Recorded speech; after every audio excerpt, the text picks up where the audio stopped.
Una signora che non si sente tanto bene chiama il medico per un controllo. Viene il medico, la controlla alle spalle e le trova un po' di bronchita. Quindi la signora chiama il figlio, Pasqualino, dice Pasqualino fammi il piacere a mamma, prende la ligetta e valla a spedire, portami subito la medicina perché mi ha già pigliato. Il bambino dice mamma subito, ma corre subito, prende la ricetta, si mette a correre per andare in farmacia, strada facendo incontra il papà dice dove stai andando?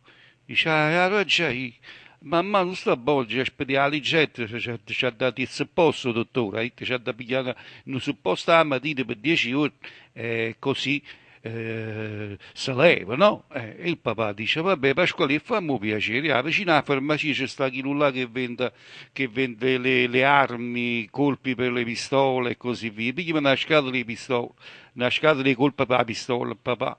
E beh, papà va alla farmacia, prende la medicina e le supposta alla mamma e prende i colpi per la pistola al papà. Va a casa e trova il papà e la mamma, gli dà la medicina, gli dà i colpi di pistola, tutto a posto. Quindi verso sera il papà torna a casa e dice Pascali, ma che colpa ti ha dato Kill? Io aiuto a sparare con la pistola per fuori la segna.